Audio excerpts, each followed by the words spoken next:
हाय बच्चों, आज हम पढ़ेंगे विभाजकता के सवालों को। जो इससे पहले हमने वीडियो देखा था उसमें हमने विभाजकता के नियम को पढ़ा था। आज हम इससे जुड़े हुए सवालों को हल करेंगे। तो चलते हैं, देखते हैं। पहला सवाल, इस संख्या में x का मान बताओ यदि संख्या 3 से भाज्य है।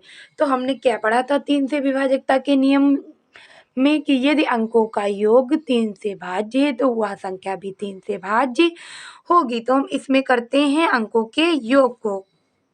यदि 5 में 6 जोड़ेंगे तो ये हो जाएगा 11, और 11 में 7 जोड़ेंगे तो हो जाएगा 18, 8 जोड़ेंगे हो जाएगा 26, और 26 में यदि हम 3 जोड़ेंगे तो ये हो जाएगा 29। अब 3 से भाज्य होने के लिए इसमें कितने अंकों की कमी है? तो 1 अंक की कमी है। तो इस x के स्थान पर हम रख देंगे 1, और यह संख्या पूरी 3 से भाज्य हो जाएगी। अब देखते हैं हम अगले सवाल को। यह संख्या किस अंक से भाज्य होगी? तो इसके हमें पहले ही देखते मिल गया लास्ट के अंक में 2। तो यदि हमें लास्ट के नंबर में 2 मिलता है या इकाई के स्थान पर 2 या कोई सम नंबर मिलता है तो वह संख्या 2 से तो भाज्य होती। तो एक तो अंक मुझे मिला 2। इसके बाद देखेंगे क्या यह संख्या 4 से भी भाज्य है? तो इसकी इकाई और दहाई के 2 अंक लेंगे। क्या 72 4 से भाज्य संख्या है? तो यदि इसे हम 4 से भाग देंगे तो यह संख्या 4 से भाज्य होगी। तो यह संख्या 4 से भी भाज्य है। अब हम देखेंगे कि यह संख्या क्या 3 से भाज्य है? तो यदि इन संख्याओं के अंकों का योग करेंगे तो आएगा 20। क्या 20 3 से भाज्य है? तो 20 तो 3 से नहीं भाज्य, अतः यह संख्या 3 से नहीं कटेगी। 3 के आगे यदि 5 को हम लेंगे तो 5 से भी यह संख्या नहीं कटेगी, क्योंकि इसके इकाई के स्थान पर ना तो 5 है ना ही 0 है। 5 के आगे 6 लेंगे तो यह संख्या जब 3 से नहीं कटेगी तो 6 से भी नहीं कटेगी।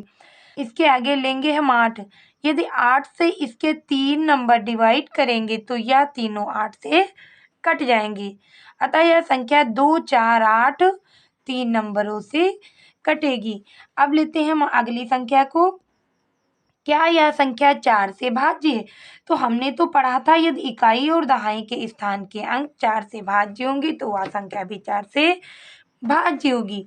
तो 64 क्या 4 से भाज्य है? तो हाँ, यह 64 4 से भाज्य है, क्योंकि 4 एकम 4 और 4 छंग 24।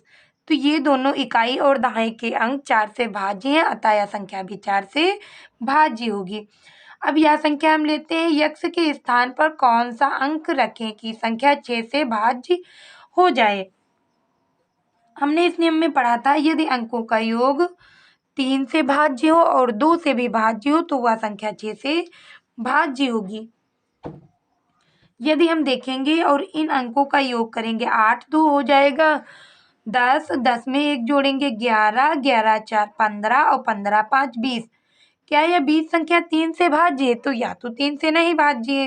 तो यहाँ पर ऐसी संख्या रखना है कि इनका योग 3 से भाज्य हो और लास्ट में एक सम संख्या भी हो, तभी यह 6 से कटेगा।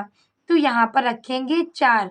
यदि हम यहाँ पर 4 रख देंगे यक्ष के स्थान पर तो इनका योग हो जाएगा 24, और 24 तो 2 से भी भाज्य है और 3 से भी, अतः यह संख्या 6 से भाज्य होगी और यक्ष के स्थान पर 4 होगा। इस संख्या में यक्ष के स्थान पर कौन सा अंक हो कि संख्या 11 से भाज्य हो? तो 11 के विभाजकता के नियम में हमने पढ़ा था कि बाएं चलने पर संख्याओं के विषम स्थानों को हम लेंगे।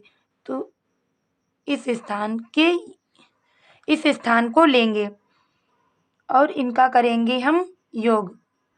8 1 और 5 जोड़ेंगे तो ये हो जाएगा 14, और इस वाले स्थान का यदि हम योग करेंगे 4 2 6, यह 14 से कितना कम है? तो यह 14 से कम है 8।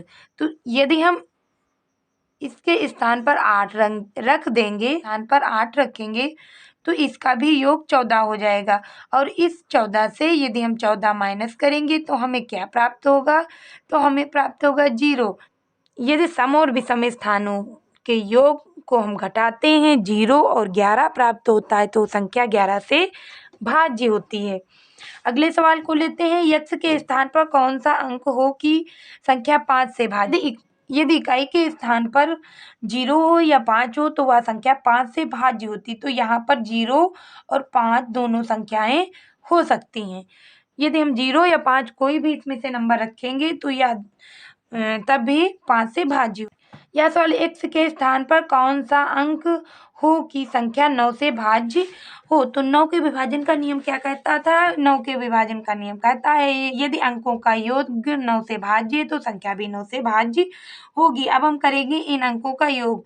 यदि हम 8 में 7 जोड़ेंगे तो ये हो जाएगा 15, 15 में 6 जोड़ेंगे तो हो जाएगा 21 और 21 में 4 जोड़ेंगे तो ये हो जाएगा 25, 25 में 2 जोड़ेंगे तो 27 और 27 में 3 जोड़ेंगे तो ये हो जाएगा 30।